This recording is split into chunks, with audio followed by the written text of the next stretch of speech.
Сегодня в Совете Федерации заговорили на татарском языке. В Верхней палате Российского парламента проходят Дни Республики Татарстан впервые и сразу с таким масштабом. Вниманию законодателей представлены не только национальные танцы и угощения, но еще и республиканские проекты, а также проблемы, помощь в решении которых республика ждет от Совета Федерации.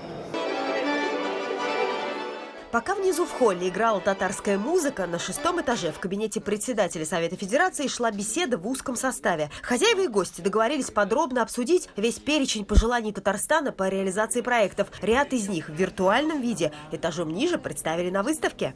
Сердечно поздравляю вас с 25-летием Конституции России и учреждения Совета Федерации. Система «Народный контроль», сохранение госархивов и другие республиканские разработки в цифровизации, красочные стенды, которые в кулуарах Верхней палаты парламента назвали даже футуристическими, с интересом осматривали законодатели. Для привлечения инвестиций необходимо... Детальнее о развитии республики речь зашла уже в рамках часа субъекта на пленарном заседании. Татарстанские руководители рассказали сенаторам о том, что сейчас происходит в развитии региона и что в планах на будущее, в том числе законодательное. Одним из важных условий реализации стратегии 2030 является международный контекст.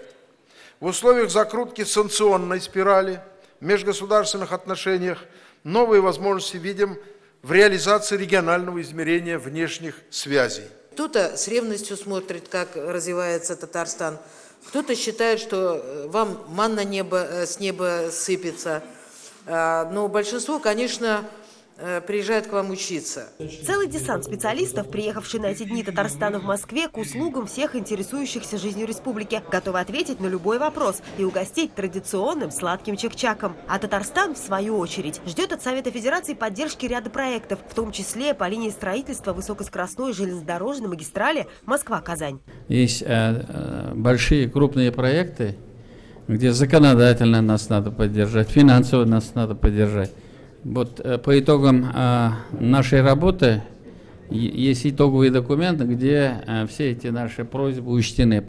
Завершились Дни Татарстана в Совете Федерации вручением наград Рустаму Минниханову и Фариду Мухамедшину и подписанием соглашения между газетами «Республика Татарстан» и парламентской газетой. Дина Газалиева, Матвей Шинкаренко, Александр Ярошов, Марат Закиров, ТНВ, Москва.